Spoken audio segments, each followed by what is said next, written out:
Jack Smith and his team were busy over the Indigenous Peoples Holiday weekend, or Columbus Day weekend, the long weekend that we just had when the government was closed. They were open filing motions.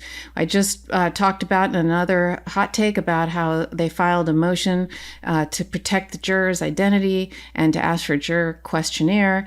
And another motion that they filed was called Government's Opposed Motion for Formal Pretrial Notice of Defendant's Intent to Rely on Advice of Counsel. So let's unpack what that means. It's a government opposed motion, meaning they asked for the consent of Donald Trump through his lawyers, but he didn't get it.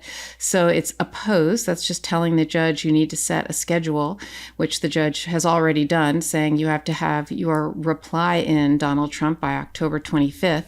And this motion is asking that Donald Trump have to tell Jack Smith and tell his team, are you going to be relying on the advice of counsel defense? Or are you just saying that out on TV to try to persuade future jurors or the public and the American people, but you don't really mean it in court? So put your money where your mouth is, Donald Trump, and actually give formal notice in court of your intention to use that defense and rely on it. Now let's talk a little bit about what that is, right? What is the advice of counsel defense? Now, what Jack Smith says is that, look, you and your lawyers have been all over the television saying this is what you're going to do. They even give specific dates and specific television shows and the Sunday talk show circuit, et cetera, where they keep saying, oh, he relied on a lawyer and he relied on the advice of a lawyer, and so therefore he's not guilty. And so the government's saying, fine, if that's what your defense is going to be, then you need to give notice. And the reason you need to give notice is because if that's your defense, then the attorney-client privilege no longer applies vis-a-vis the lawyers that you relied upon, right? Because that's your defense. So if the attorney-client privilege no longer applies to your communications with those lawyers that you are now saying you relied on their advice for trial as a defense, then the government should get all the communications between the two of you, whether it was written, whether it was oral, and all of the information that you gave to your lawyer that they utilized in order to formulate this opinion. So Jack Smith says, in order to prevent disruption in the trial schedule and create delay, because that will surely happen if you try and just do this at the very last minute, and we find out at the last minute because we won't have received all this discovery.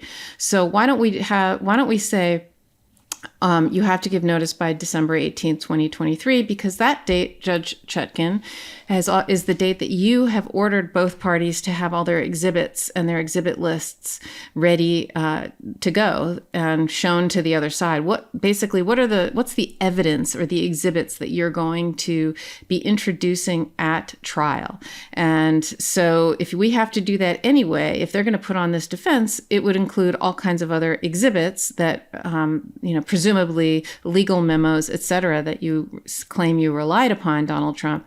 And so therefore, why don't we make that the deadline for when you have to give us notice? And I think that makes a lot of sense. And I think that's a perfectly reasonable request and a reasonable date to propose. Let's talk about some other things that this motion talked about. It said at least 25 witnesses withheld information or communications and documents based on the attorney-client privilege.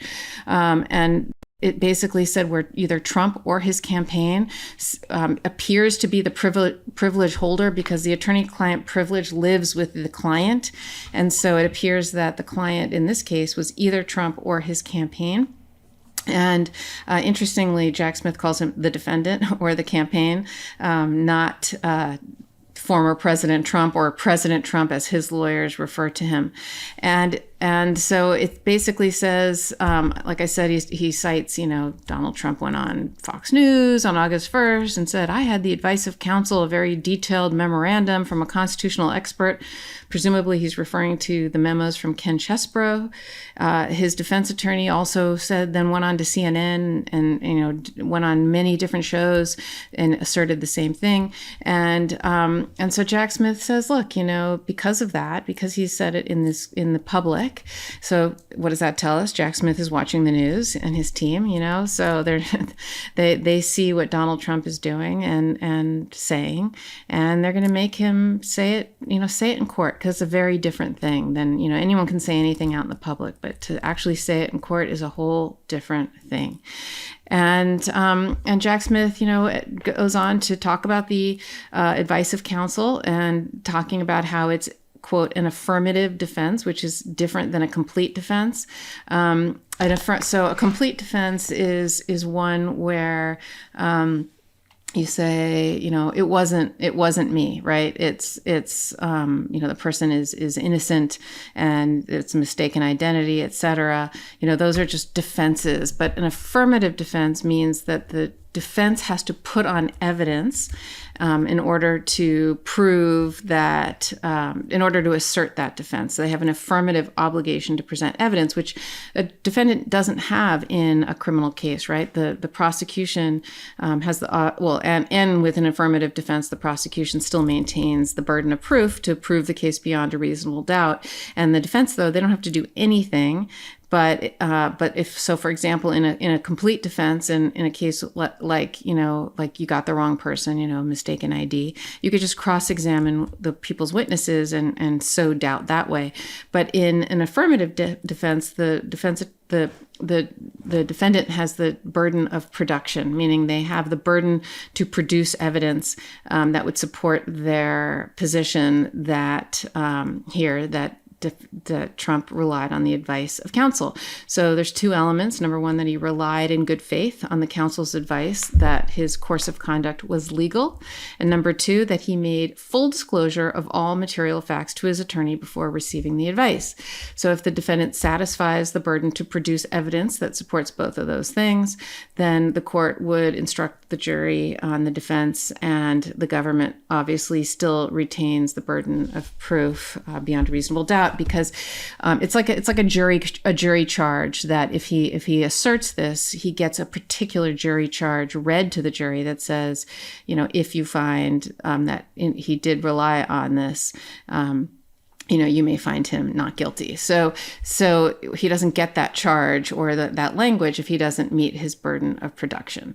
So Jack Smith points out that, again, he would be waiving the attorney-client privilege as to all communications or evidence that the defendant relied on or intends to rely on to establish the defense, and otherwise privileged communications the defendant does not intend to use at trial, but that are relevant to proving or undermining it. So Jack Smith also said you can't wait until the eve of trial, because that will cause delay, and it'll be trial by ambush, and that's not fair.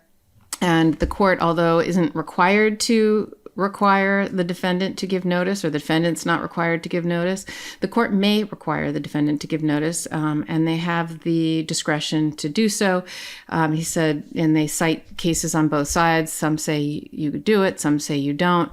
But Jack Smith says, look, it promotes fairness. One area that I think it's a little tricky is there's something in the federal rules of criminal procedure, particularly in Rule 12, that talks about the notices of the defenses that a defendant must give. And so, for example, alibi notice, the insanity defense, or a public authority defense, those are three areas where if they are going to assert those defenses, they have to give notice, and it gives a particular time period. But the advice of counsel defense is not listed in there.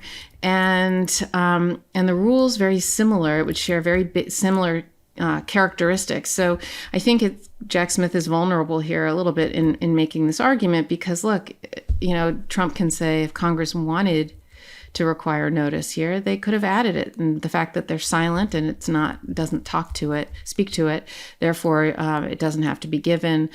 But there is, just like I said, there is discretion so the government's not ambushed, and so it doesn't delay. But I'm sure Trump is going to try to do that.